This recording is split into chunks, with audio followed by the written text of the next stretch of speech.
How's it going? It's Ryan here from the Tone Geek, and I'm going to walk through, hopefully in real time if my camera operates properly, um, how to modify a brand new, or it could be old, uh, way huge Aqua-Puss MK2 um, to MK1 specs. There's very small changes that's required for this. Um, I stepped through all the components and they're actually the same as the MK1, which is really cool. That they try to be very honest with the original circuit. What's kind of neat too is this addition over here. I don't really know what to call it. I've been calling it a presence knob of sorts, a hidden one, but this one's safe to adjust. Uh, Depending on, if you go all the way left, all the way right, you change the presence of sorts of the repeats, which is neat. Definitely helps dial in the tone that you're looking for, either from a twangy, kind of country-esque feel to a minimal slap back, very just honest guitar sort of tone. So definitely play with this guy. What's kind of funny is that the brand new Aqua-Pusses that I received from at least this model that has the 2017 or made by George Trips on the bottom of the pedal. The hot glue over here was intended to prohibit any movement of these pots. These are the trim pots for the clock. But if you look, they actually still can be moved because that glue doesn't actually do anything other than just sit on top, because the joint to stop movement really should have been down here. So just be very careful if you don't plan on modding it and you just want to take a peek inside, to not move these, because they will move. This hot glue does nothing. So anyway, I have a few components that I have the whole layout and stuff online, but really we're going to use a diode, green LED if that's your thing, to go back to the original look, a capacitor, this one's to kind of cut down on the ripple when we do some of the power mod for the new chip. This is all stock. I haven't touched this one yet. What else we have here? Here's an increased capacitor capacity. This is 100 UF, 35 volts. This is gonna go replace this guy over here. You'll see why when we do the mod. Or if you've already seen my diagram, then you'll definitely see why. But that's to give the power some extra stability. It's just my way of, when I was tracing out the circuit, I wanted to be as honest to the original as possible. Here is some 22 ohm capacitors, again being honest to the original. The voltage coming into this pedal is a very stable 9 volts. It must be regulated in the power section of the pedal, that little daughter board that you'll see up here. Let's see if I can pull it out real quick. But yeah, so up here, this board must regulate down to 9 volts stable. The pedal, the original, has the straight power coming off of, your power supply into the pedal and into this power section that we'll be working with. So I do get a little bit higher voltage going that way versus going through the stock sort of power supply, the daughter board. So which may, in theory, give you a little bit more headroom, but I'm just wholeheartedly going for an honest replication and pretending that this power coming in is the same voltage as your tap of your power supply. What that does lead is kind of an interesting idea of bypassing that daughter board altogether and using you know, the three pole double throw switches, so you can bypass that daughter board altogether, have the power coming in directly in, and that'd be kind of a neat mod. But anyway, let's get to it. Some of this mod and getting to this, some of these parts is a little crude, so I don't really know a better way, but sometimes there's a lot of heat. This solder is very, very unforgiving as far as temperature wise, so I do have to raise the temperature of my soldering iron a lot more than I would with just my general solder. So just keep that in mind if you're having troubles removing parts. Maybe increase the heat a little bit more to help you with that. So without further ado, let's take this LED and convert it to from the blue to the original green. Nothing else special here other than removing the LED. So I'm going to try to work around the camera, and if I'm lucky, I can kind of hold the two terminals together and it pops right out. Look at that. Sweet. Alright, so there's this little white kind of spacer, which is convenient because you can reuse this. Like in my case, I have a little extra solder here that's preventing it from sliding off. So I will take my solder, just kind of level that off. Cool. So separated. Feel free to use the blue LED for another project. It still works. And then we'll take our green LED and reverse the process. Now, remember, the longer leg is your positive, if you will. So anode and cathode. But to make it even easier, there's a little notch here in the silk screen, which will help you kind of determine what's your orientation of your LED. So I'm going to look here head on and see that the notch, or the flat side, is pointing downwards. So I will do my best to hopefully just solder this directly in place, one leg at a time, and sometimes it'll be easy just to break through. Let's see. Again, this might seem a little crude. I'm just going to take this spacer off for now.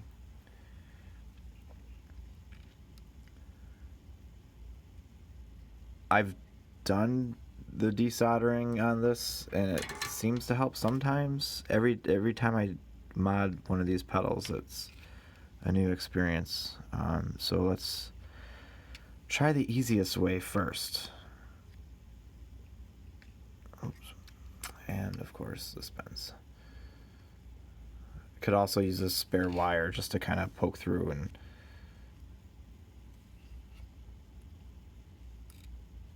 let's see.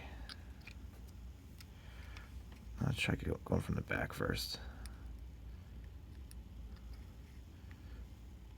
Again, this is just to get the hole started.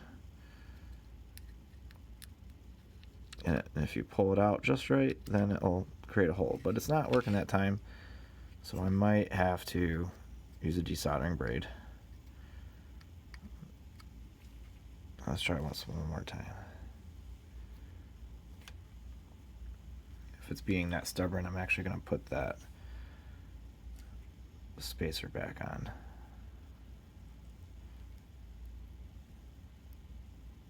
Because once it's in there, I'm not going to take it apart.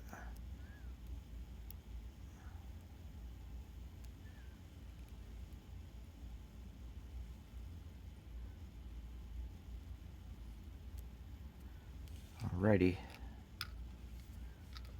Let's see if we can do it again. Again, this is just any technique you want to try. I'm going to try this. Oh, that looks a little bit better. and then just kind of, in theory, heat up both pads afterwards.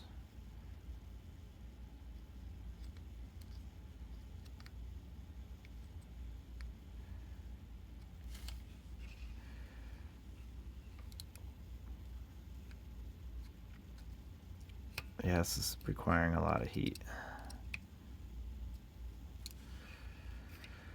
which we are relatively safe over here in this section.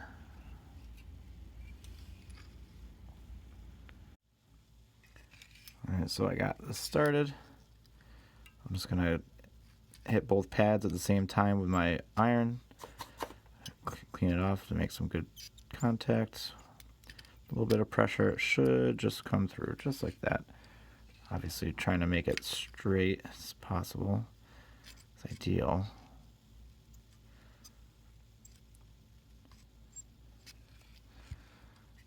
Almost there.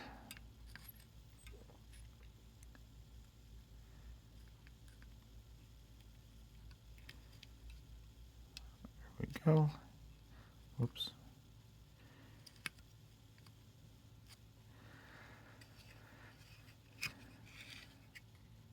So once the LED looks good, nice and straight in place, I like to take my regular solder. Now for this, I'm using this 6040 tin and lead solder. Very low melting point. It's kind of my go-to solder for everything. And then I'll just kind of touch up solder. I'll add some more just to secure it in place.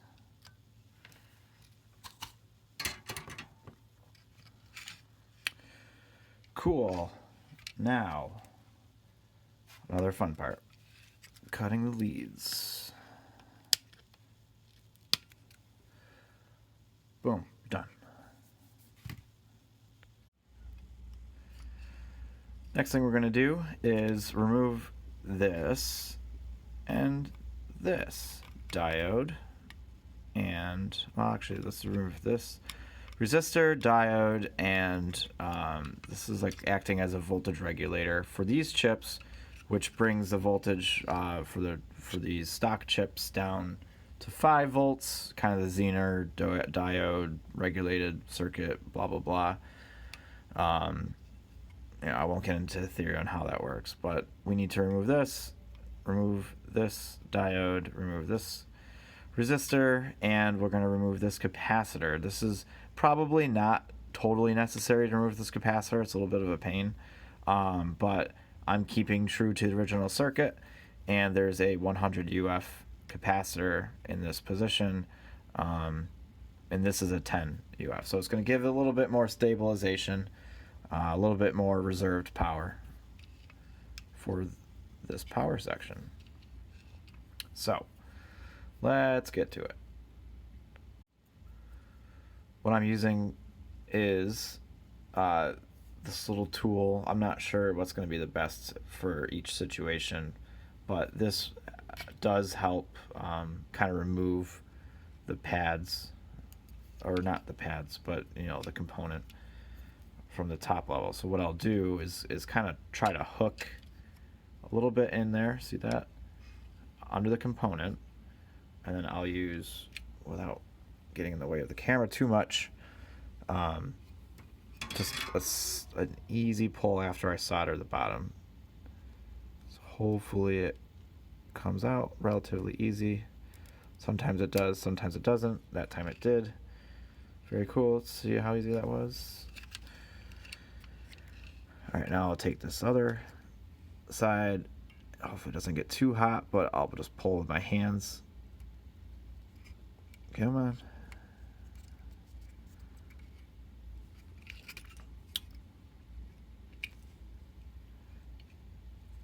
It is very hard to make YouTube videos, solder, and do all this stuff at the same time. Come on. So I apologize. I'm 10 times more efficient if there's not a camera on me. But here is diode removed. Next, we'll take this resistor, try to focus the camera.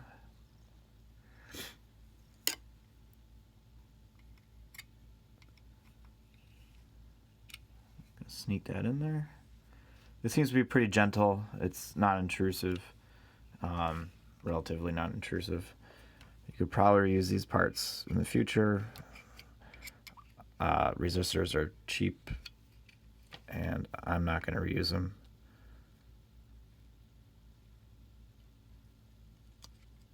But if you're into saving and reusing and recycling and all that stuff, go for it.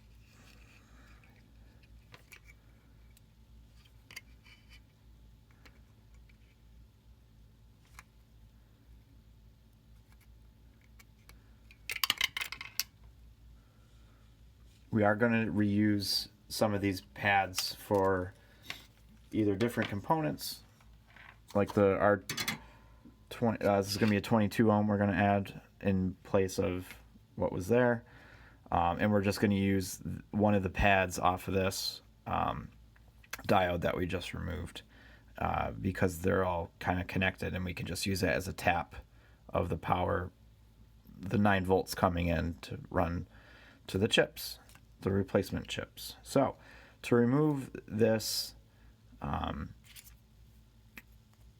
transistor over here,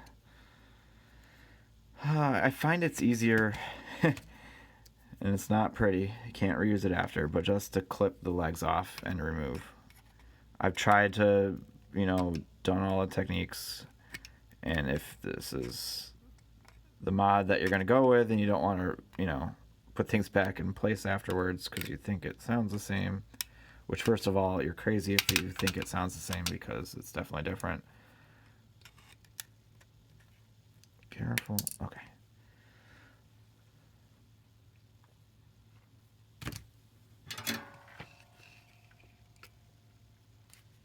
And George Trips, if you're watching this, hopefully you don't take too much offensive that I'm taking apart your baby, but I totally admire your work, and I have some irrational obsession. I don't even know. Obsession's kind of negative nowadays, but I do enjoy modifying these pedals to be like the original. I'm not sure why. I wish I could own the original. I've done comparisons with the clone that I've built to the original, and I've had a few customers or friends, if you will, that do own the original but wanted a second one, but unwilling to pay the inflated price for the used market. So they came to me and asked for a clone, so I built one for them, and now I'm modifying these. So that's kind of the history there. So I'm just trying to heat up the pads here and extract the legs. I haven't had my coffee this morning, so another apology there. But as you can see, some of the just kind of push the leg through. If you have your needle nose or extremely rusty needle nose like mine, it's just surface rust. I've had these needle nose pliers forever. You can kind of pull it through, hopefully not sinking too much heat. So I try to grab it right at the end. Whoops.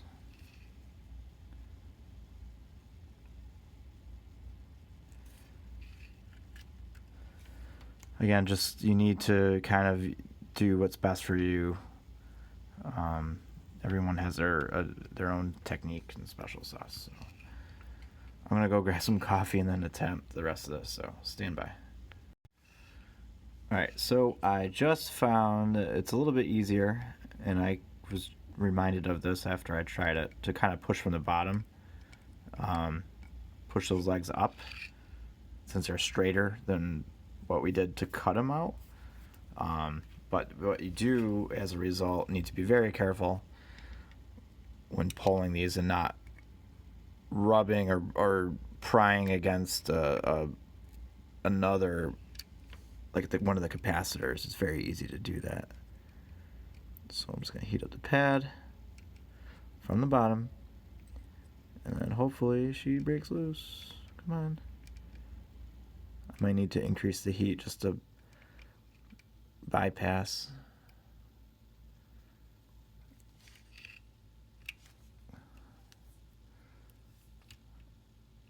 Or just to offset the heat sinking from my pliers.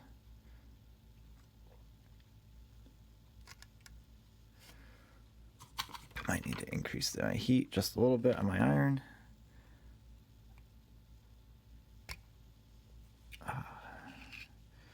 Nope, still not out. Okay, I'm going to do that off camera because this is weird positioning.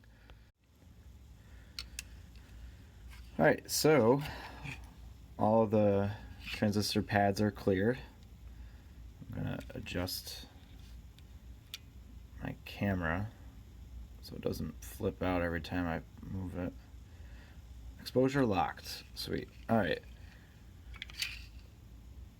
There's that. Next, we are going to remove this capacitor.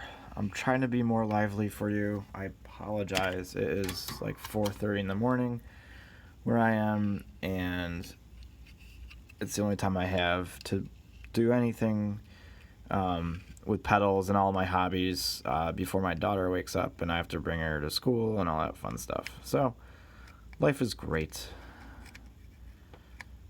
I'll try to be more punchy for you. So this capacitor is probably going to get ruined. That's okay, because we don't need it in our lives anymore. In fact, we could just be a little bit more aggressive. Let's heat her up. Get her done. Something like that. Heat. Move. Get out of the way. Alright, there it goes.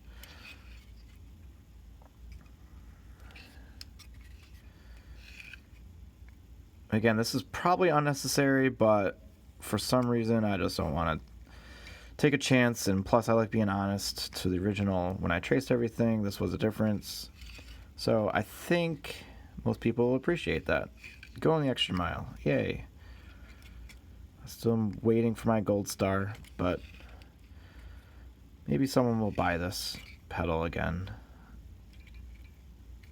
and love it, just like all my other satisfied customers. Alright, I'm going to need to get a little bit more aggressive here. In fact, I might just clip the legs off, kind of like what we did. Just very carefully get in there. Or maybe not. I'll use this end.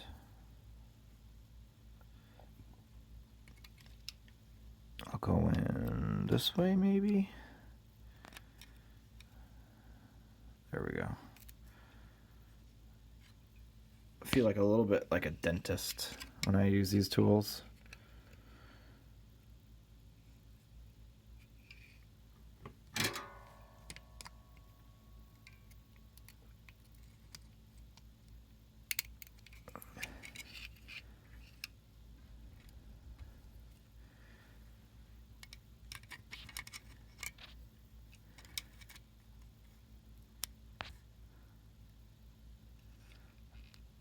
I'm just gonna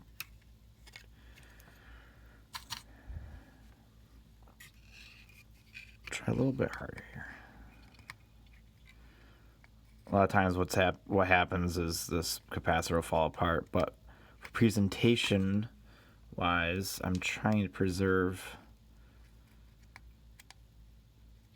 the impression that I do this in a very clean environment. Which I do. This is pretty clean. But trying to be as professional as possible, but there is a line where some things are just more practical than others. And to do it by the book sometimes isn't the best and most efficient way. So I'm going to figure this out. But you get the gist. We need to remove this. Alright, so I got it off. What I did was I just grabbed the top of the capacitor hat, twist, and now the two legs of the capacitor are exposed, making it very easy to come apart now, because these two legs are kind of out in the sky, out on pedal land. So I'm going to pull after heating up here, comes right out.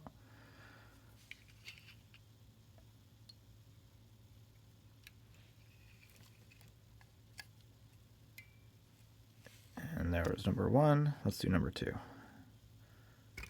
There's number two, yay. Almost got lucky and had a hole in here ready for the other capacitor to come in, but not so lucky this time. Maybe next time.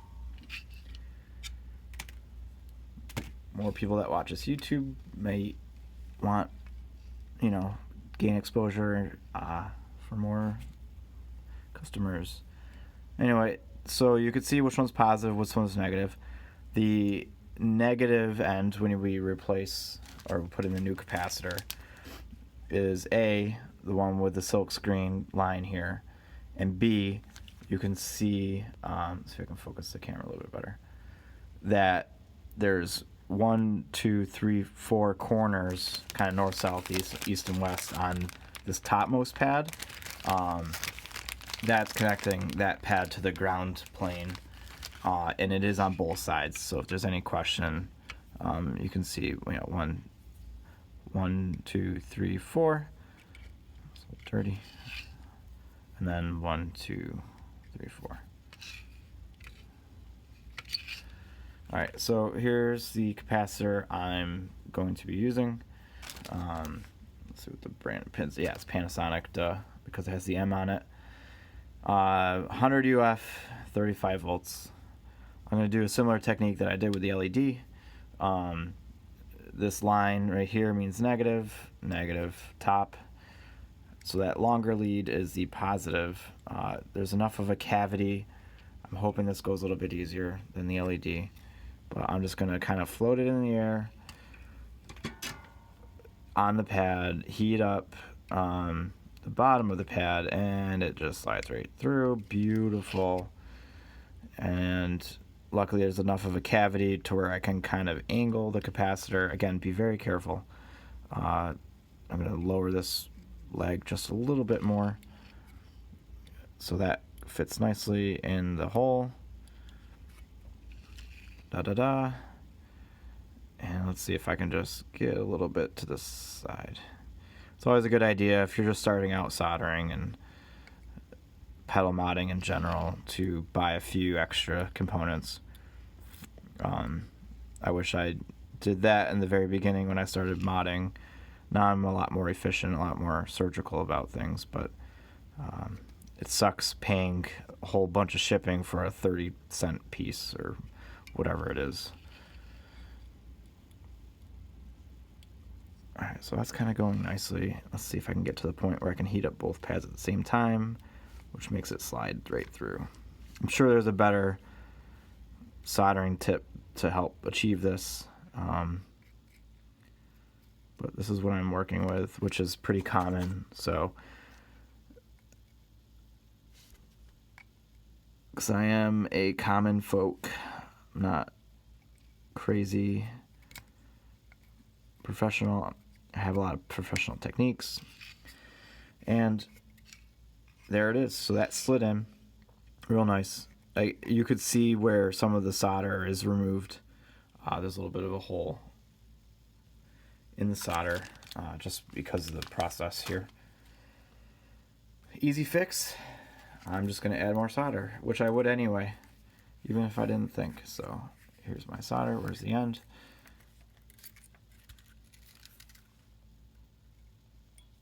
This just really helps secure things in place.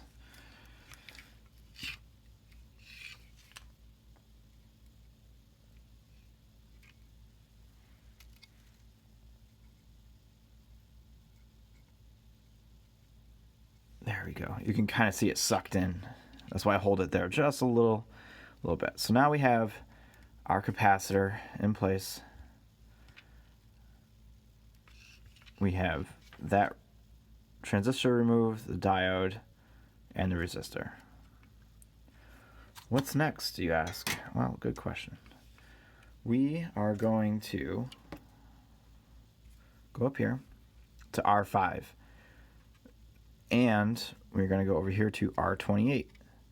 Reason being, here's some hot glue, which again does nothing to prevent this thing from moving, but with this chip, the 3205 or 3205 or whatever you want to call it, the cool audio chip, the stock cool audio chip, in this circuit, when I traced it, this and this are connected to ground pads, and in the schematic, it's acting as a pull-down resistor for this part of the chip. The original has this as a pull-up resistor. Since we're using the original chip or going to modding in the original fashion, we need to convert R5 and R28 to pull-up resistors. And how we're going to achieve that is connect those resistors to this power. So here's 9 volts that travels down here on these pads. We're going to jump using a 22 ohm here, and then this is going to be open. But right here you can see the connector pad. That's going to make another VB, what kind of voltage B connector, and then this is also underneath connected to pads 1 and 3, I believe. But this one on the here on the far left of the component, if you're facing it, and in the middle. So these two will be connected, and we'll kind of use that as the jumpers to feed under the chips and then down for R28, and then kind of fish it through over here to connect to R5, and that will give us a pull-up resistor. And then this end is auto magically already there to where it needs to go on here. So the only thing difference between this chip as well as this, the clock driver, doing the mod, is the power and the ground are swapped, and a little bit of voltage difference, and changing these pull-up resistors or pull-down resistors to pull-up. In a nutshell, that's all it is. So it's probably taken a lot longer than it would if I wasn't narrating, but I just wanted to make a video for you guys. It seems to be pretty popular when I make videos, so I'll try to continue doing that. I'm gonna just pop off this knob. There we go. Makes it a little bit easier. So I'm going to use the same hook technique.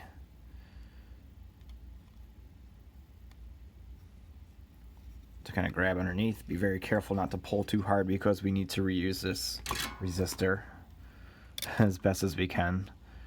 It doesn't hurt to have an extra, I believe that these are 100K resistors on hand, in case you pull a little bit too hard or something gets screwed up during the process. So I'm just gonna try to lift this one side out of its foxhole here,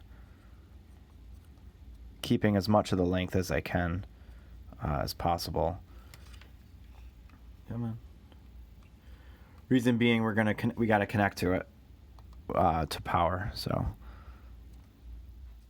there we go. Well, let's see. All right, nice and clean. I only moved it away just a little bit. Going to do the same with R28 over here. Whoops. This is when becoming a lefty would be really nice, but I am not.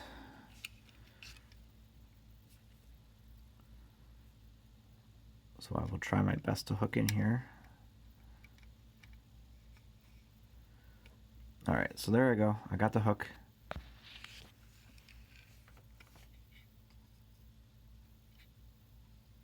I'm gonna pull very gently the resistor out of its pad hole. There it goes.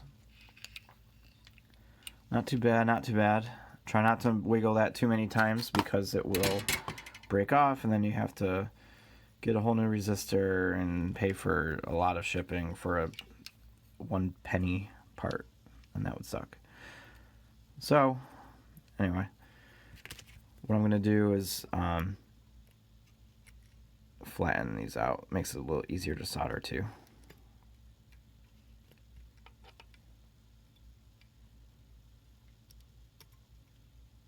In fact, I can probably trim off some of it.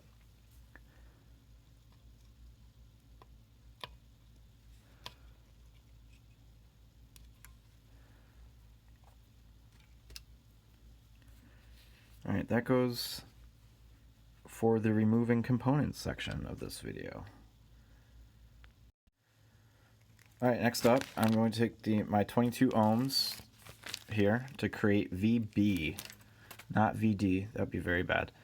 But VB, which is the voltage, comes in 999, and then this resistor is going to dump it down slightly into the 8 range, very high 8s. If you do the stock pedal, and then just use the same daughter board. If you jump it and make like a true bypass, which it already is, but like if you have a direct connection into here and remove the daughter board and all that fun stuff, you're actually going to have a little bit higher voltage, which is still very safe. In theory, you'll have a higher headroom in theory, but to my ears, I don't hear too big of a difference, if at all. So what I'm going to do is orient this resistor as best in the same direction as the others. This is just an extra measure I like to take, because it looks pretty. So it looks professional. This is the difference maker right here between looking professional and looking sloppy.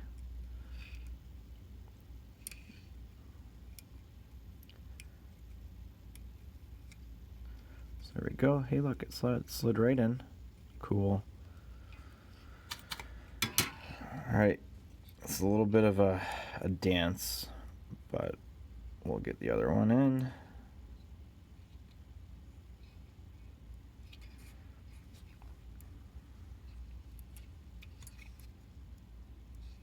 Come on.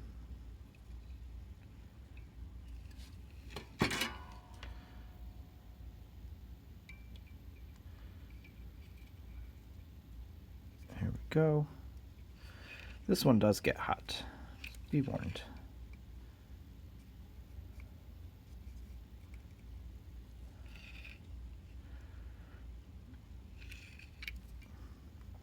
Try to push it as far as I can in. That my fingers allow before it gets too hot, before moving on to a needle nose. All right, so now for the rest of the way, I'm going to grab my needle nose.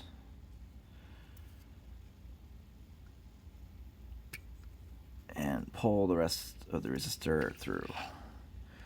The result is a resistor that looks like it was there the whole time. Yay!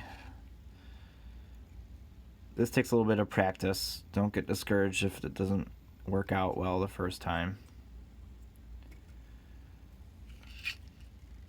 But I'm pretty happy with how that turned out. So, what's the next step, Bob? Well, do the solder. Put some extra solder in there. This one's probably okay, but I like to be safe. Increases the tonal ability of the pedal. Actually, just the reliability. I want these things to be as reliable as possible, because cold solder connections suck and they rear its ugly head out at the most inopportune times. So there we go. So now everything from that point on is VB.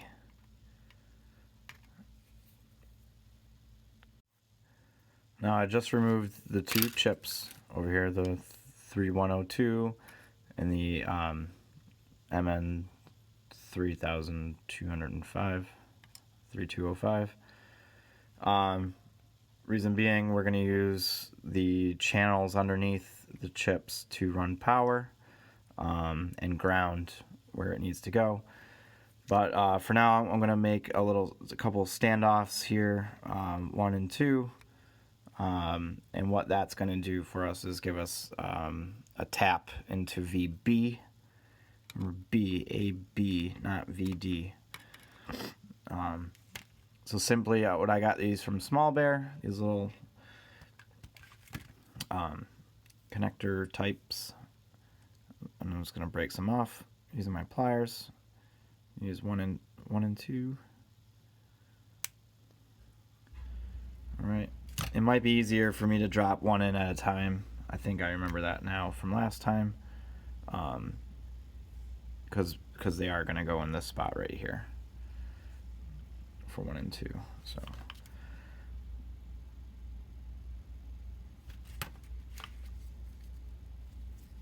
let's see if I can do this carefully.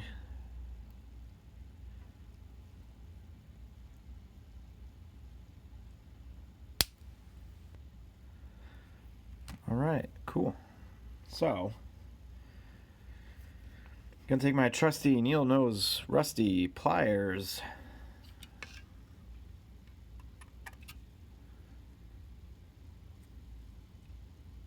Connect it right here. First pad.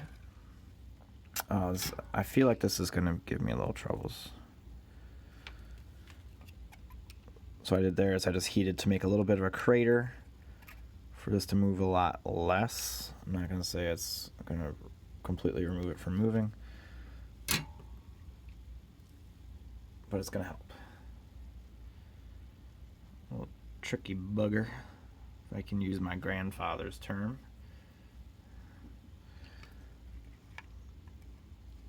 Alright, so, dang it.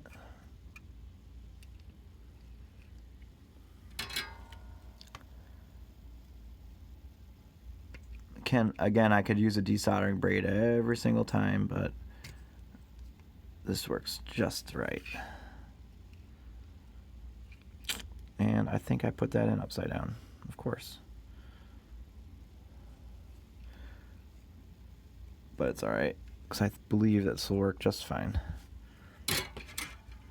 In fact, I might be able to push that pin, or yep, there it is. That's all it was. I just pushed through a little bit too far. Alright, so there's number 1.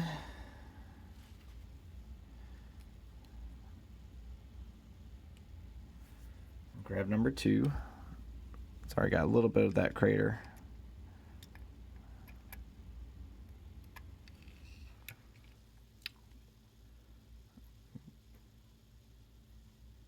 Now that I know it's going to slide through, I know what more to expect.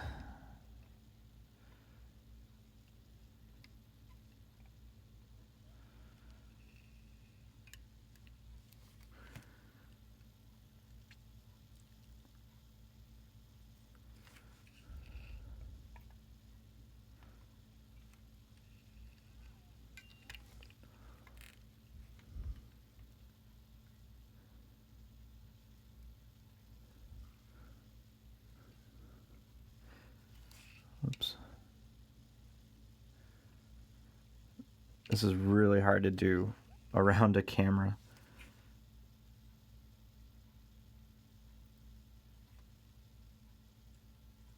Come on.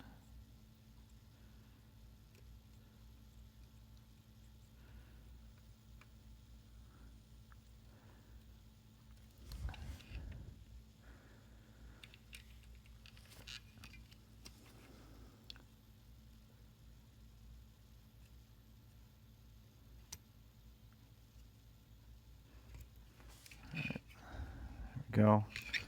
Push a little bit more.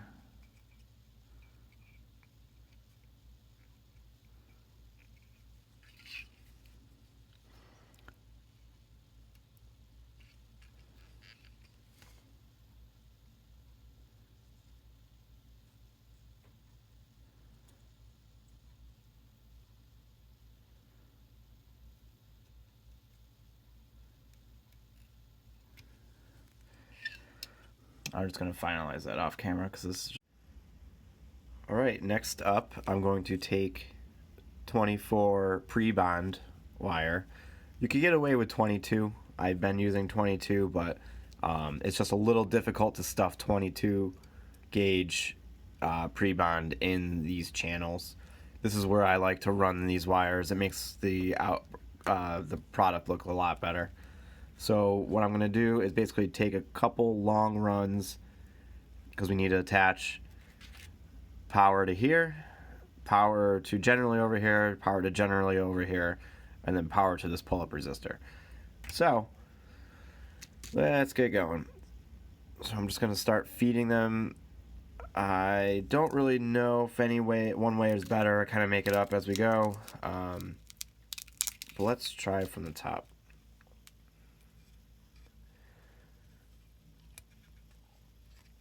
Alright, this is my first time using 24. I just got a shipment in from Small Bear yesterday.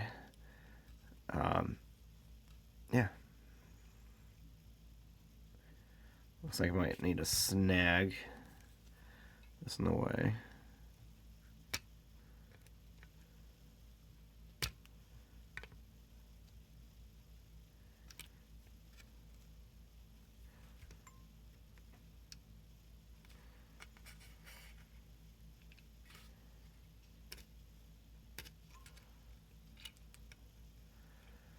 Alright, so I'm just going to leave a bunch of extra. Let's just say that this one's for that resistor. So let's clip it down here somewhere. Why cut yourself short, literally? Alright, so actually, let me try from the bottom, because I didn't like how I pulled that up. I thought I could gain an advantage by going with a 24. This actually looks a lot nicer. Alright, so we'll just run it through the channel.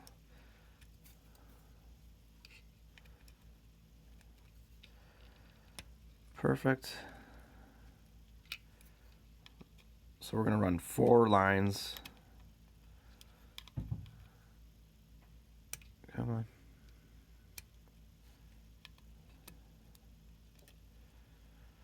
These are little dental tool. Electronics dental tool.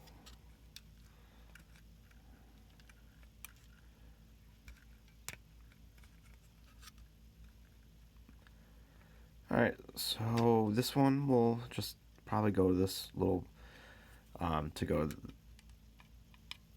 this chip. So we have plenty. Cut that there. Alright, so there's 1, there's 2. We'll snake another one under.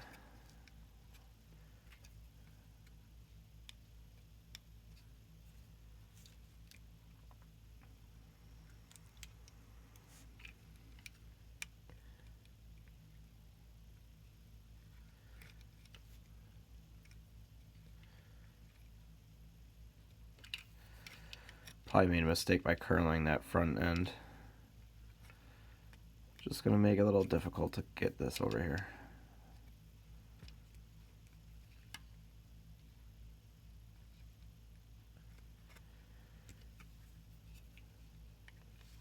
Sorry to get a little tight in the channel, in the IC channel. But I will say this is a lot easier than trying to fit 22 down the line. And there's no advantage. I mean, obviously there's more surface area for the electrons to travel with 22, but it's not necessary. Especially for these 9-volt circuits, and we're not pulling crazy amps. So you're fine. Don't overthink it.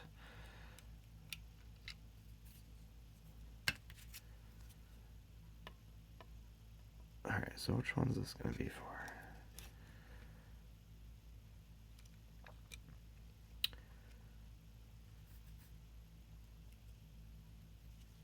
Let's see. I wonder. So I'll just take this and we'll probably make this the longest run to kind of go up and over. So that's fine. Let's cut this somewhat down here. Nice and long.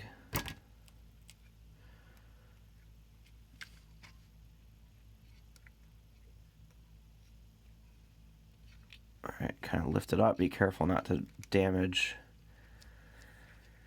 these trimmer pots that are newer or that are found in at least the 2017 or the ones I've received in 2017. The older MK2s have different trimmers in them that I like a little bit better. These kind of look and feel a little cheap, but I'm sure they do a great job. Alright, so this one I'm going to try something new. Just because I have the 24 means I might be able to take it out over here and then run it up for this positive lead.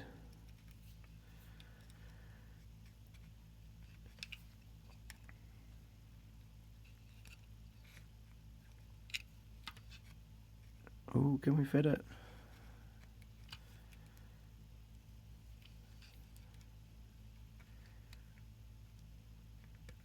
Yes. All right. Now let's see if we can actually take it out.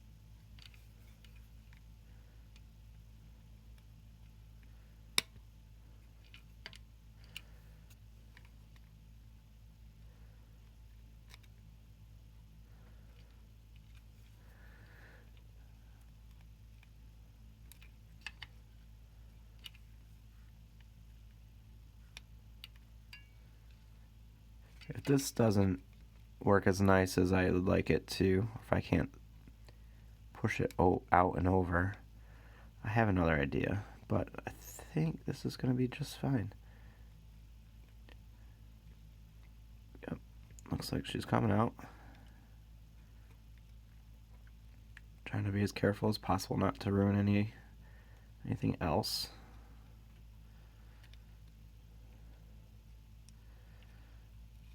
There we go. Let's try to lift her up.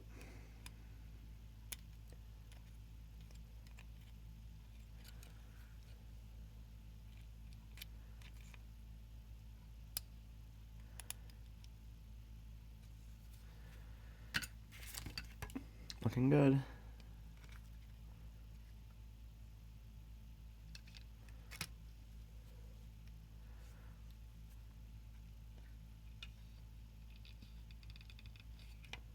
Alright, I'm just going to give myself a lot more extra.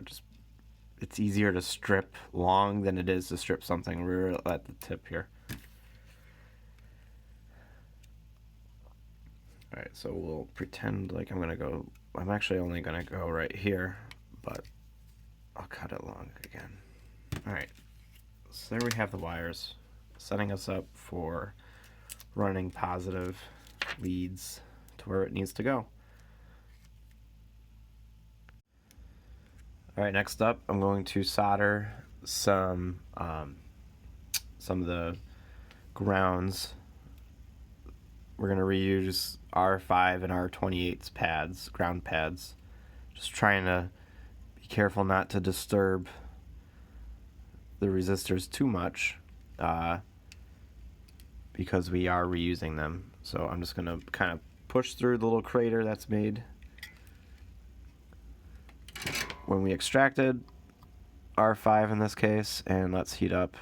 My iron might not be hot enough to this crazy high temperature solder that they put in from the factory to melt all the way through. Come on.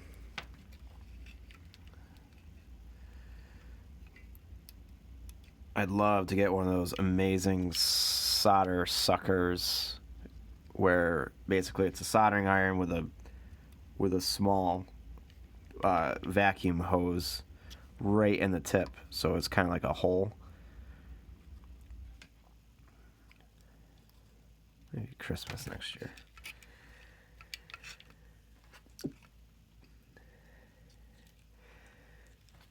Excuse me. Alright, so one of the other tricks that I've learned is mixing solder can kind of help.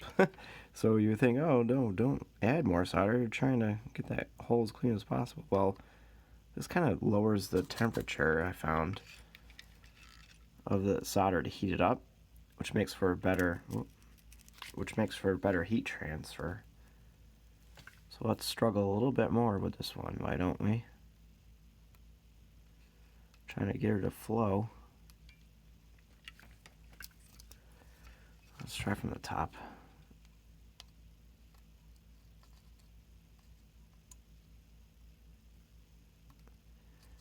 Every time I mod one of these pedals, it's a new experience,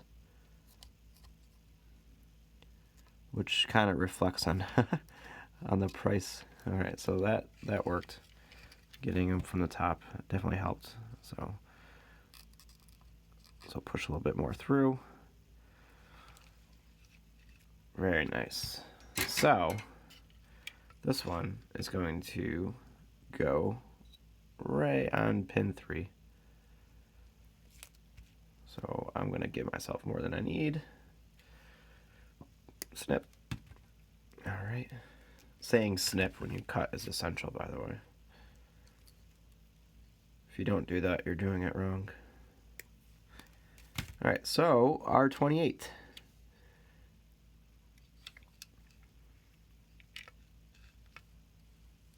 My attempt at YouTube humor. I'm walking amongst giants.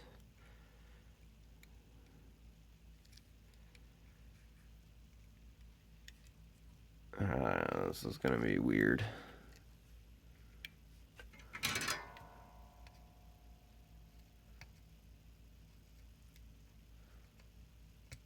Oh,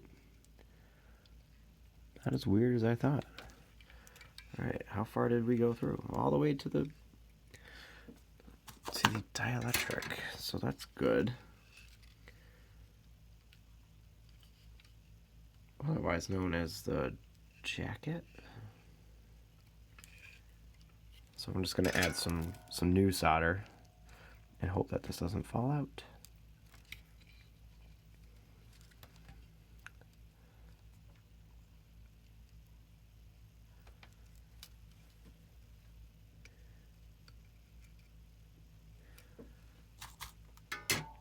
All right. Now this is just going to be a short jump right to pin 5 over here. So I don't need a lot, but I'm going to take a lot.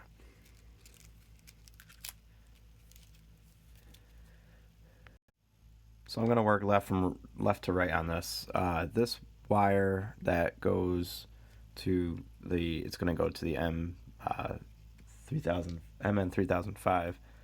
That's a positive here. So I'm going to, just how I've been doing it, going to connect to the top of the original diode D2 here. What I'm going to do is just take the very end, strip it, and put it in the cathode part of that diode.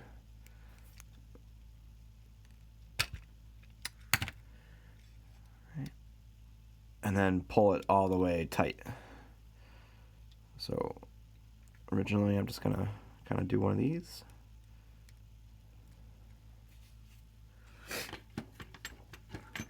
It's very difficult with a camera, but we'll try and make it work.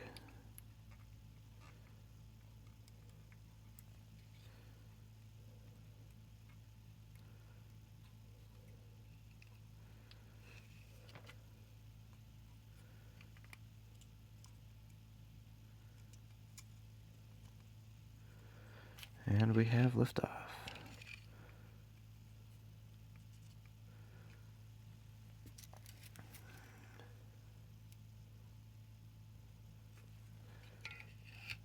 Let's add some mousse out of there. Looks good. Kind of route it to where I want to, which is very close.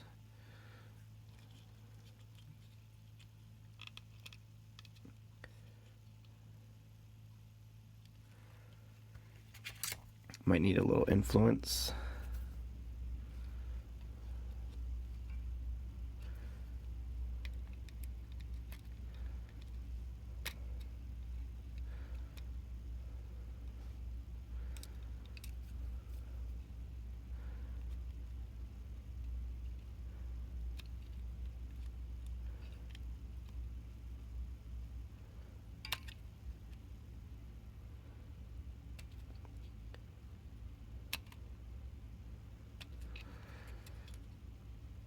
I'm going to keep pulling off camera. You probably don't want to just see the back of my hand. So one positive thing about these trimmer pots is that they are pretty much floating. There's a lot of room underneath where you could run a wire underneath and probably be okay. But that's because the trimmer arm or the wiper arm underneath is exposed. So let's see if it gets bound up. It doesn't. I don't know. I just don't feel great about it just because that's mechanical. But if you did want to, that would look super clean because it would go right under.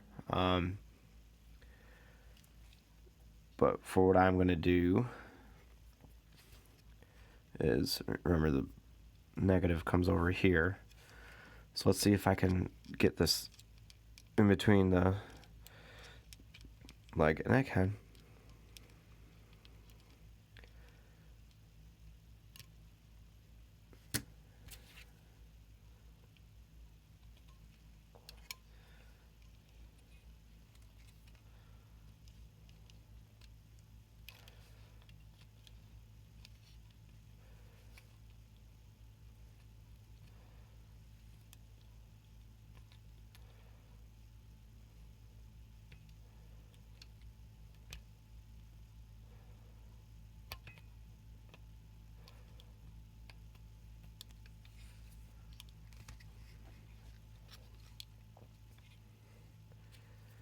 Right.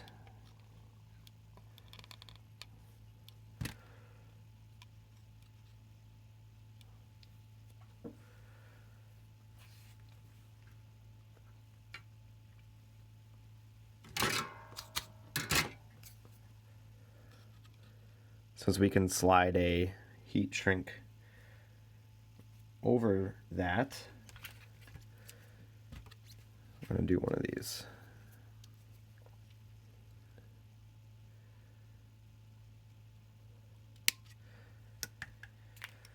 Clip there.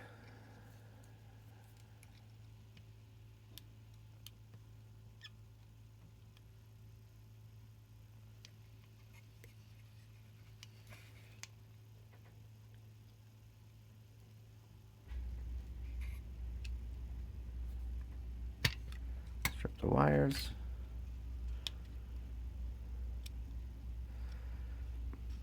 Try to do a wrap once or twice around.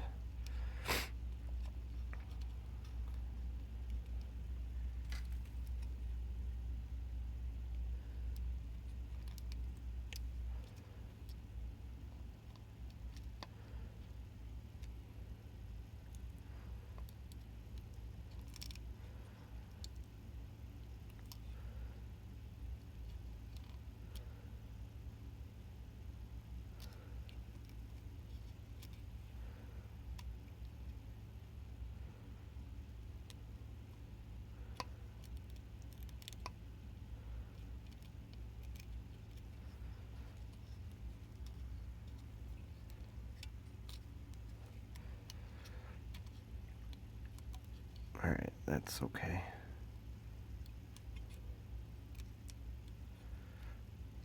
This mod does take time, folks. Alright, So I'm just going to go ahead and solder that.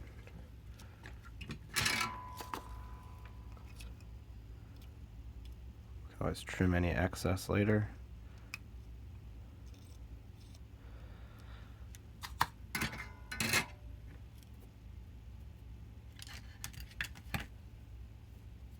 Like this.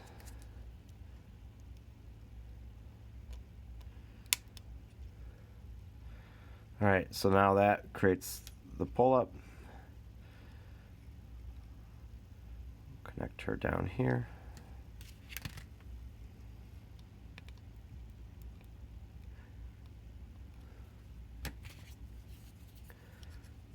Try to finalize, make this all nice and pretty at the very end. Alright, do one of these. Now it does get a little tricky down here, so your stripping technique might vary.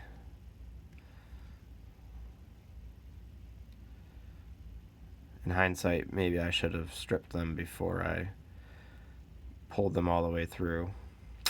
But actually, what I'll do,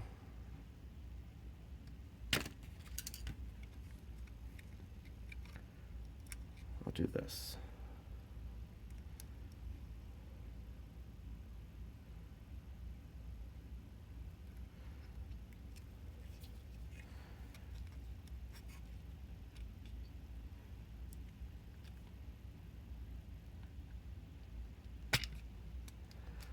So what I'm aiming to do is wrap around these two posts once for each of these runs. That might be a little long.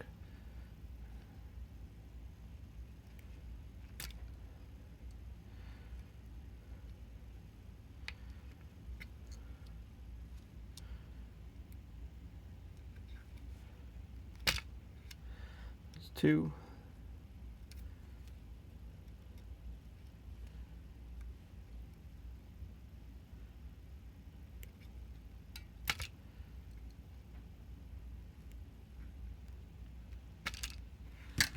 Three.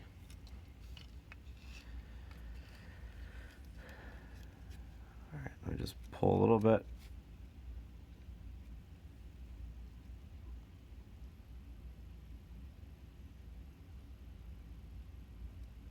Well, I'm not going to be able to pull that one anymore since I've already locked her down. So, just have to gauge where to start stripping on this one.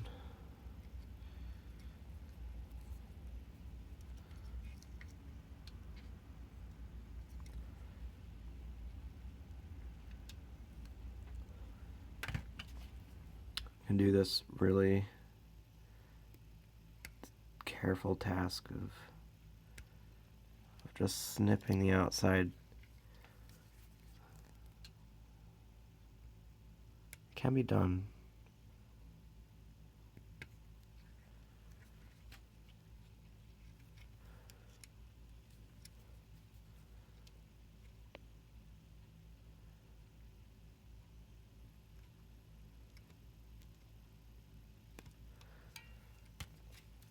Alright, now I'm just going to look carefully, just pull up right around that area that I cut. Yeah, it's really nice and clean. Alright, so for this next section, I'm going to basically cut enough, you can see the two posts right there, and I'm going to make them wrap around at least one of these posts once. So how about something like this?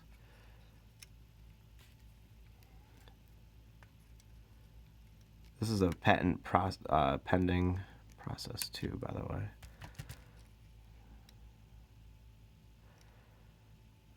Alright, so we have that one.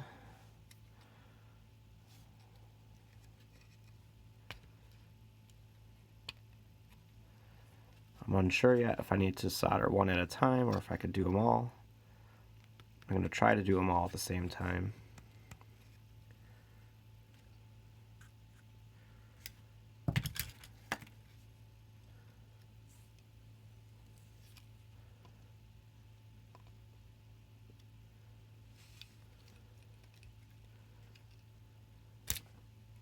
Ah, man. Alright, well, I gotta start over fishing that one through.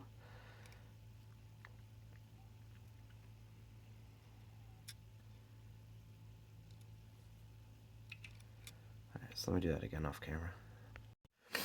Alright, so I routed all the wires and wrapped them around the two posts. This is what I think is the best way. I mean, just short of running wires underneath, but keeping everything on top. This kind of achieves what we need.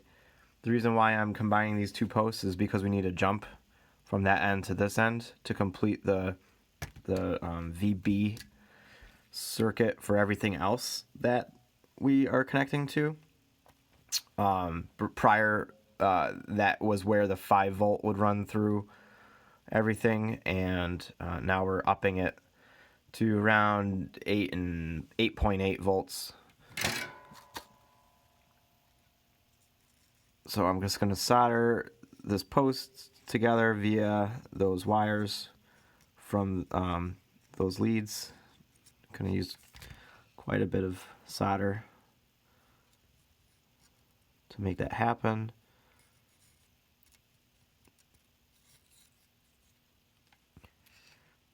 Alright, so we've completed that part of the task. Next is running this down to the resistor, R28. So I'm going to try to tuck that in. And I like to have this ground fold over the resistor over here. That way it tucks this nicely down. Now is the point where I need to grab some heat shrink and cut to length. I'm probably going to do a lot more than what I need, but that's okay.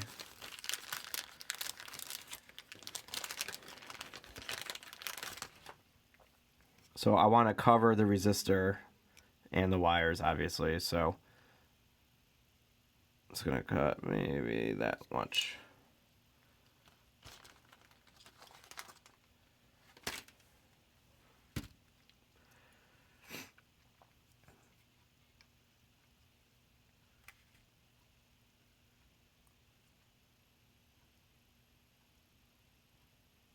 Snip here.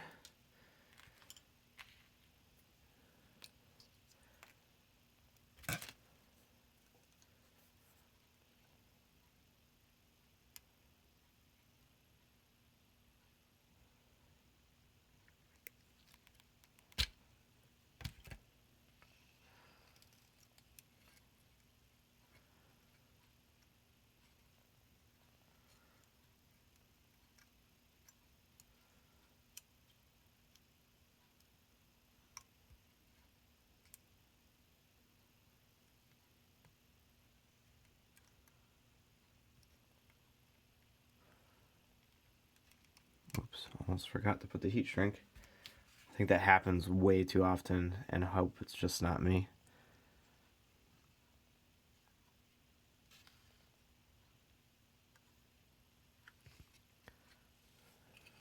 So I might need to adjust this for now.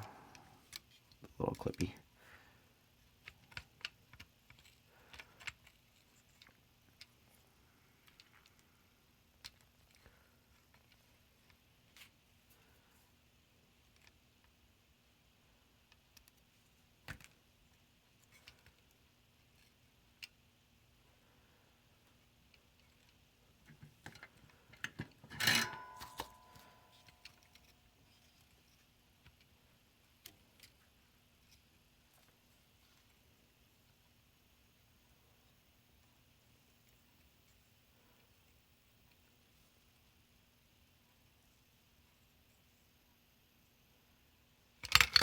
Whoops. Knew that was gonna happen. It's alright, little buddy.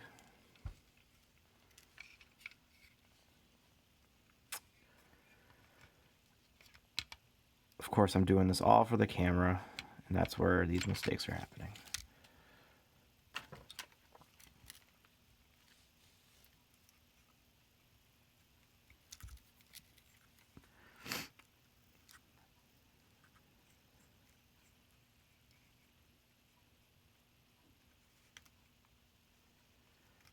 Alright, so now I'm just going to solder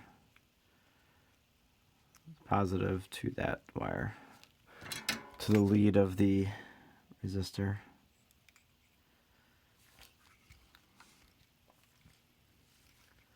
I would have liked to got a wrap around this, but this method hasn't failed me yet.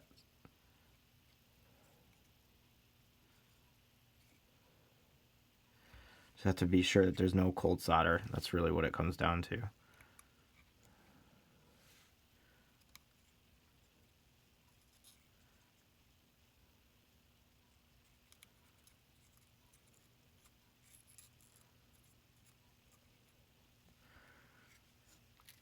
Just gonna add some more solder.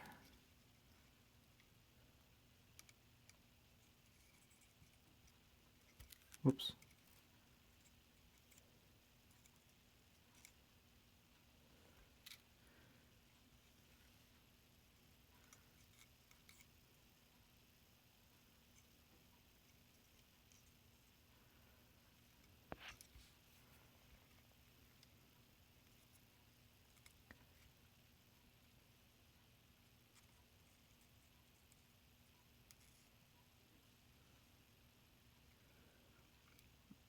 This is officially taking way too long for my liking, but I got it. So it's a nice, definitely not cold soldered at all.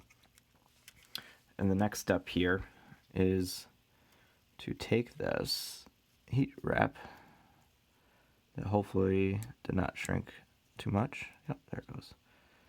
And place it all the way over. So I like to shrink last.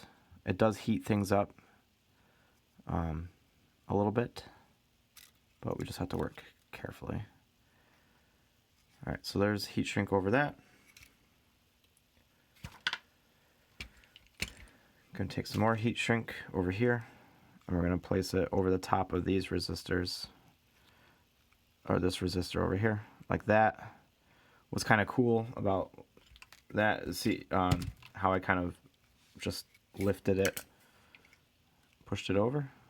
So that's all you need to do.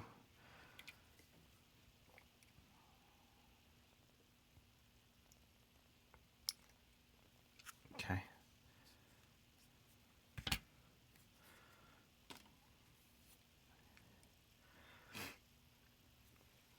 All right. Actually, I'm going to go ahead and take a heat gun to this. All right, so for my next trick, I've learned that there's many ways to do this. My new preference is going to be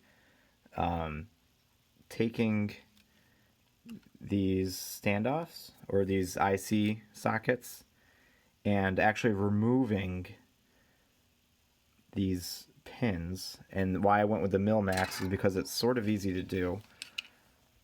And the reason for this is that I can keep the length of the chip the same.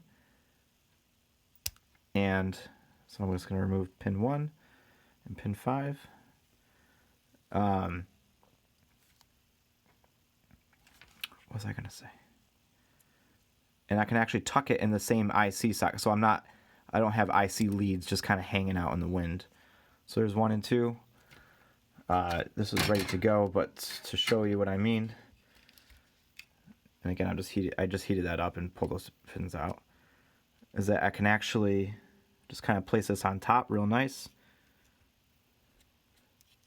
push down, and the IC lead is going to go right in the hole straight versus before I was kicking it out. Nothing wrong with that. It actually saves you some money. by doing it that way. But this, I think, will look a little bit nicer in the end. It's just an aesthetics thing for $5. So I'm going to do that with the other. And then, so kind of, that's one all the way down over in the bottom left, or bottom right, top left. And for this socket, I haven't pushed this down all the way. For this socket, it's going to be 1 and 3. So the way you count is 1, 2, start off at the top left. 1, 2, 3, 4, 5, 6, 7, 8, 9, 10, 11, 12, 13, 14. Same thing over here. 1, 2, 3, 4, 5, 6, 7, 8. So we're going to take 1 and 3 out. Pins 1 and 3 out.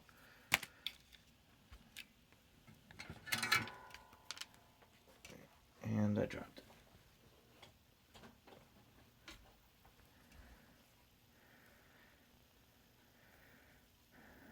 Be careful not to burn yourself. You'll only make that mistake like 3 times. So putting a little pressure along with the heat. Come on.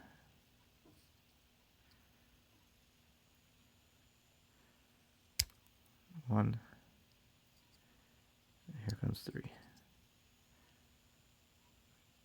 3.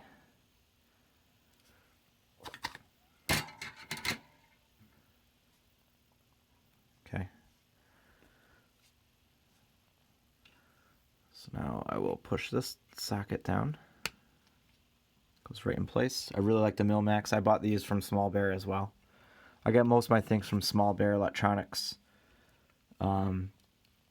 But if I'm going to buy a bunch of resistors and such, I like to go with Mauser. Their ordering page is really easy. Tata is nice.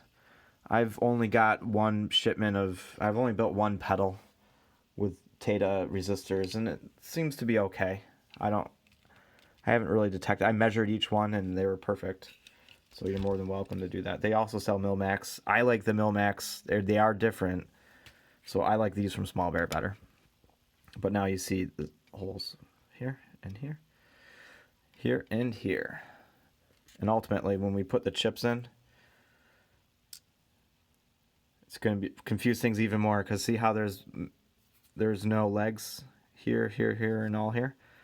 The way you count this chip is 1, 2, 3, 4, 5. So the ground is actually going to go to pin 5, even though it's in 8 position over here. Lesson for the day. All right, here I am, day 3, morning 3. So I have my 2 chips. I will be placing them in here. Remember that little notch goes at the top. Push that down. And if you look, kind of hard to see on camera, but if you look down where we had the, or put the top IC adapter, it doesn't touch the terminal right below it, so it's a good isolator. I'm just gonna push those in and check this one.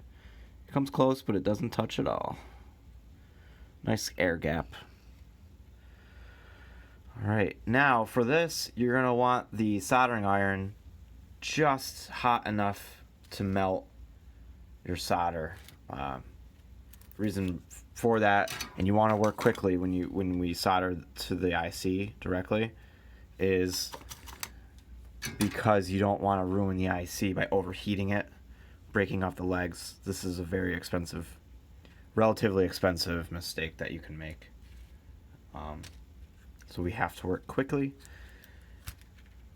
So first thing I'm going to do is probably do the ground over here. I'm going to do my best to kind of keep it as tight as I can. I might even be able to take the lead on this. This is my first time using 24 gauge, but I might be able to kind of flip it around and stuff it in the socket hole. And then that would be my preference. So let's see if we can do that. First, I'm going to cut to length.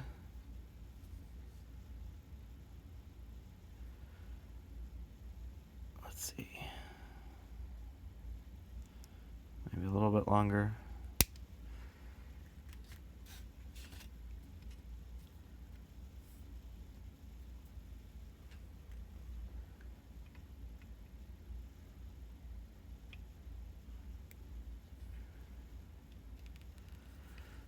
And I can go by memory. I've done this enough times, but definitely keep checking on my website, thetonegeek.com, for the diagrams. I'll probably have a link in my description to that article directly. All right, so now, let's see if I can bend this over. Let's see if it will go down there.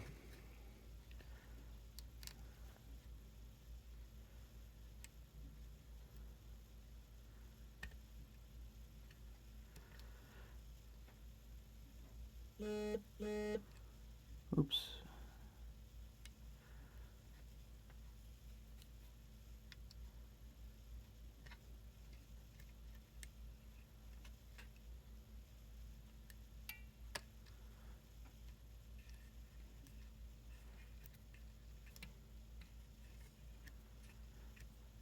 It's proving to be a little bit of a challenge just because, you know what? Maybe I'll tin this. It'll stay together.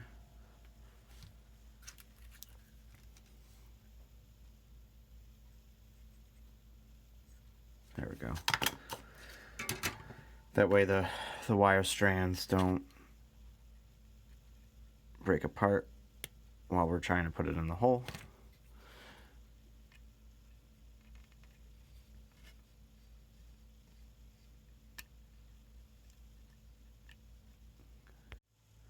All right, now that I got it in the hole successfully, again, working very quickly, just going to solder that directly to the chip. All right, no cold solder joint there. I think that that's good. I'm really happy how this came out using an additional socket. It is slightly weaker, if you will, but we're gonna, I like to not super glue. I like to hot glue everything down together. But if you look, you know, if I was to pull one of these, this IC out, the socket's gonna come out before the IC does itself. So just take my word for it. I'm not gonna disturb too many things. Not that this would be any concern, but I like to take that extra little measure. Okay, so we have this one grounded.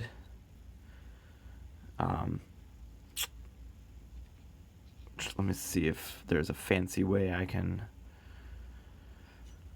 route this wire. Again, this is the ground from R5. Change my exposure here.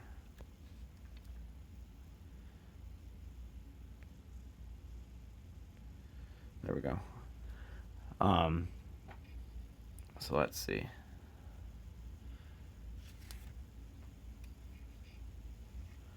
Maybe I'll go around this side. That way everything can get tucked down really nicely.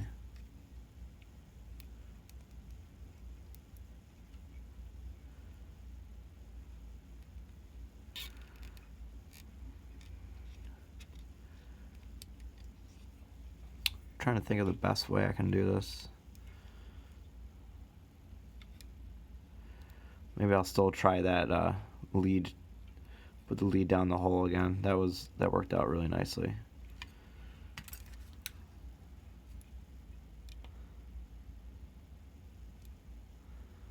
So I'm gonna try to cut that straight.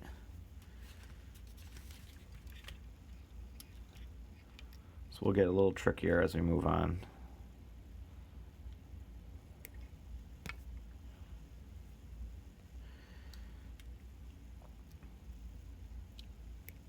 Now we just have to be careful not to make the leads so long that they go right down into the hole touching the other terminal. So I'm just going to tin this.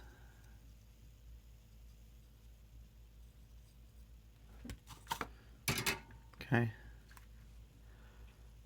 I'm just going to wait until we get the other, because we're going to put a capacitor in there. Then we're going to take this.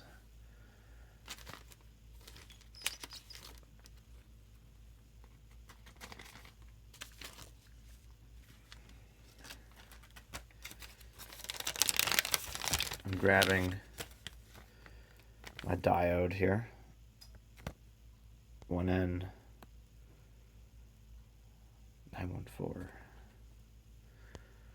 Sorry, just coming up to speed this morning. I need more coffee.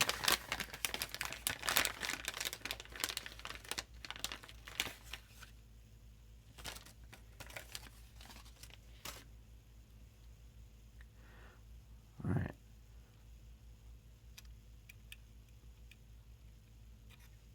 So I'm going to try something crazy here. So now that we have this really nice method of using kind of the hole in here, again, not making sure not to go all the way through, because as you can see here, we could go definitely all the way through, and that will not be a good thing.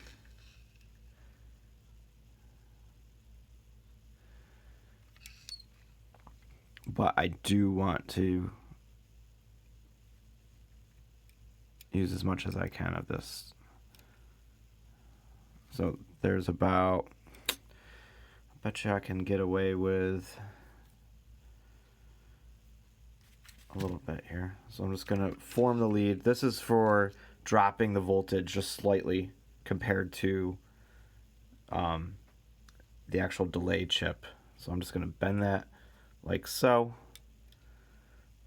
Kind of gauge on how deep we want to be. It's better to measure once, cut twice, or measure twice, cut once. Again, I need to come up to speed here. This feels right. Let's see.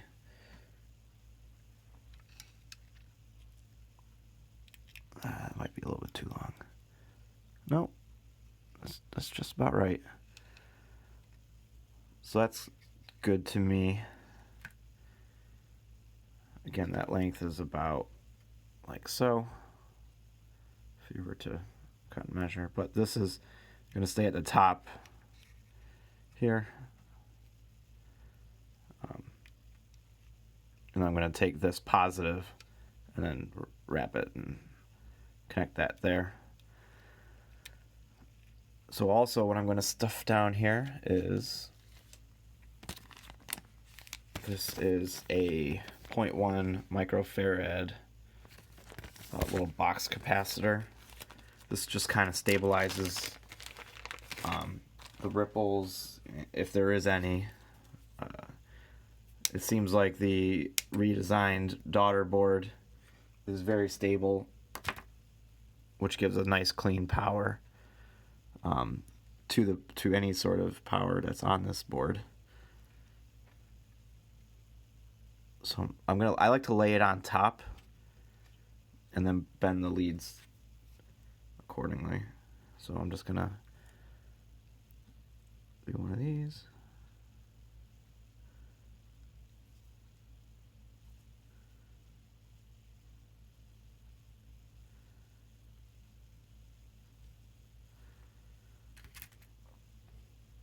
There's no polarity that you have to worry about.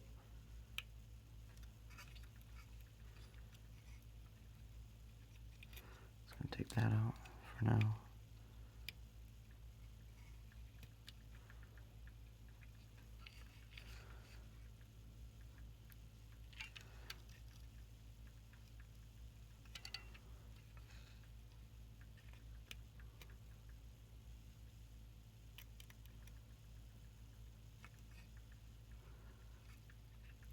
Yeah, I really like reusing these sockets.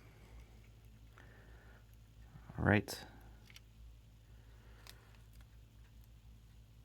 So we have that. I like to also have the value facing up, just for a confidence measure.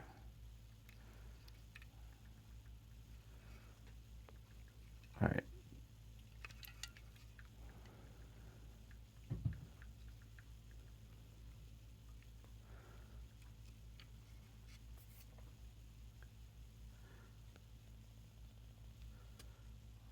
So I'll lighten this area up a little bit.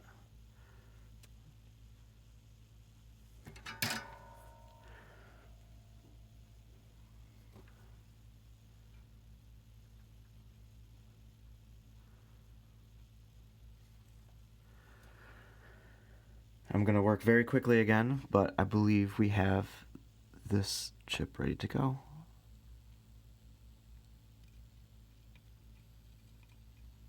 Alright, so see how quickly I work there. I'm still making sure that there's a nice air gap.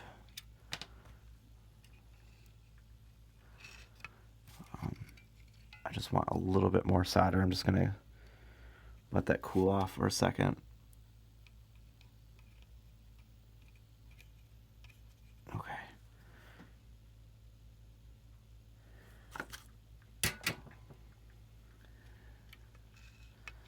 Hopefully it comes across, but that's now secure in place. We can wiggle a little bit, and that's not moving anywhere.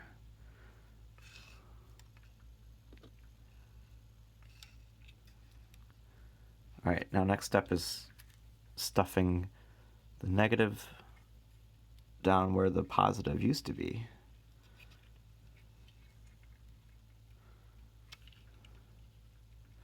This might be a little bit too tight of a fit now. Okay, let me try this off camera. Just gonna take a quick video with the flashlight on so you can kind of see what's going on here. Not sure that will help. Maybe it will. But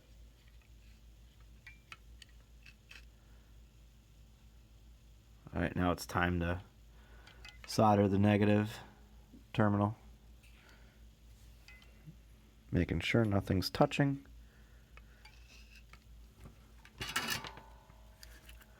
Working very quickly, but now I, obviously have the capacitor lead to worry about as well. Oops. Go figure. That's gonna pop out. Be right back after this message. Alright. Kind of fished the negative back in the hole and soldered it in place. Figured you probably didn't want to see me struggle through that. Maybe a self-preservation image sort of thing as well. But more or less I'm happy to have that back in there. This chip is almost done. We just have this positive to go and this one. This one's going to connect to our anode part of the capacitor, or the diode. And this one's going to go straight to the chip. This is where our headroom increase comes from. The more voltage that's in here, up to 18 volts, this chip handles. In theory, the higher the headroom, I think that this is fine. This is how the original is. I'm going to stick with how the original is. The coveted original. So I'm just going to cut to length. Very carefully. I don't even know if I'll be able to. I should invest in some vertical strippers. Not those kind of strippers, which is the joke that every YouTube modder has made, but vertical strippers would be interesting, both in real life and this electronics.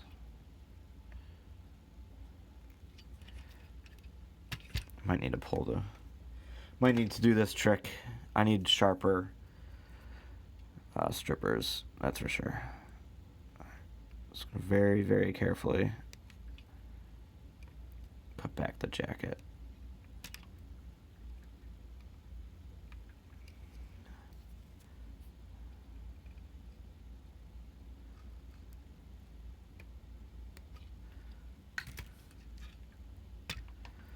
If you're pulling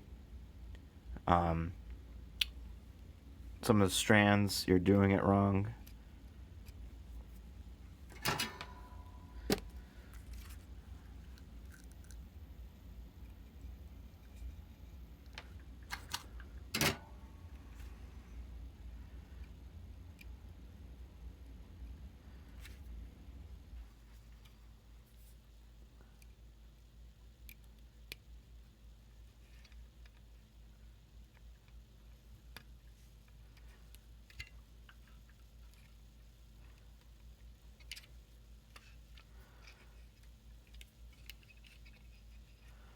Might be too big of a glob at the end of that. Come on. Always something today.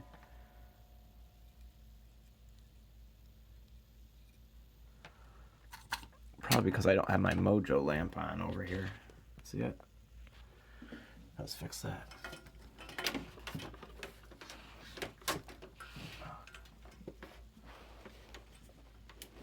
There we go. Much better.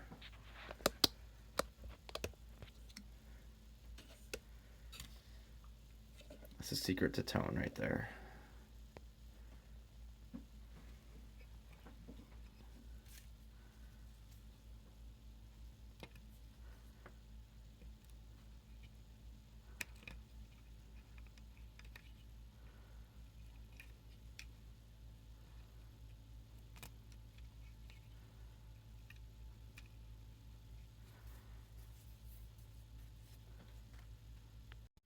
Alright, now that that's in the hole, going to just solder in place, working very quickly.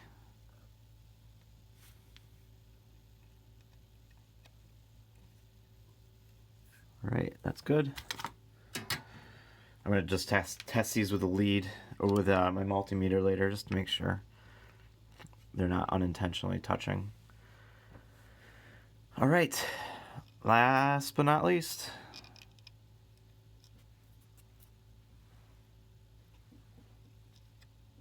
this diode. How will I do this?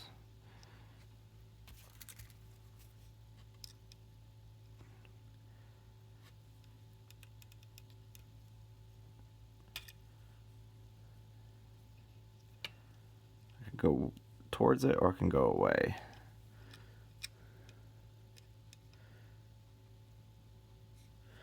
Going away might be a little silly. Alright, so I think I'm going to do one of those, which means I'll cut it here, strip back,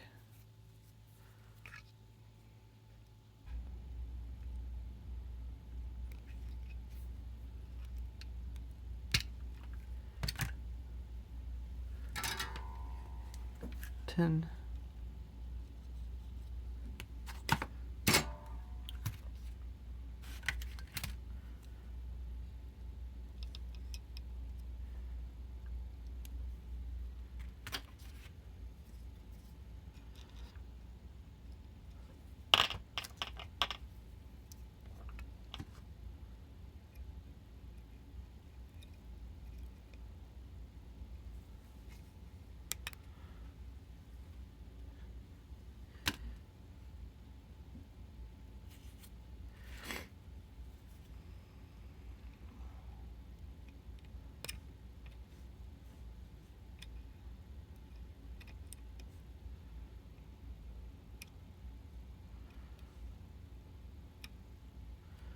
Want to just make sure it doesn't have any chance of touching the lead. Again, I'm gonna hot glue everything together, or just in place.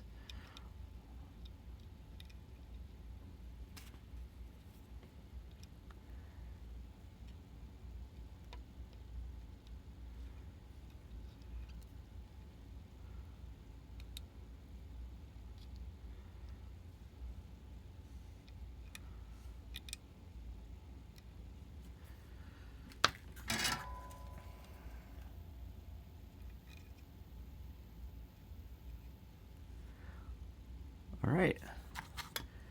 Technically, we are done.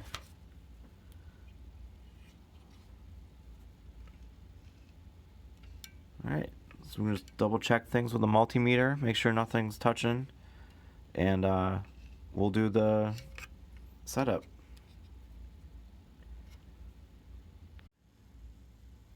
Alright, so we're going to calibrate these, and I've always had, I don't know if this speaks to the quality of the chips, but I've never really had to adjust anything other than all of these trimmer pots directly in the center position. Now that's a theoretical position for a lot of it, but you know, you can adjust the delay to slightly a little bit longer, slightly shorter, but we'll go over that in a second. So what I did was, because now we changed the chips, we can rotate these all the way to the left and all the way to the right, and then you can figure out center. With these new trimmer pots, it looks like if you were to take your, and I don't have it, if you were to take your flathead screwdriver, this is obviously too big, but it would go in this position, so straight across is center. And yeah, so I'm going to plug in everything very carefully. You should too. And then we'll give her a little sound check. Alright, so I have everything plugged in. I put a piece of tape across the daughter board, or on the the main board here. I'm just going to turn off right now, but here we go. So here's clean. And I have the delay and the mix directly in the center, and the feedback down to the minimum. Alright, so turned on. Let's see what we got. We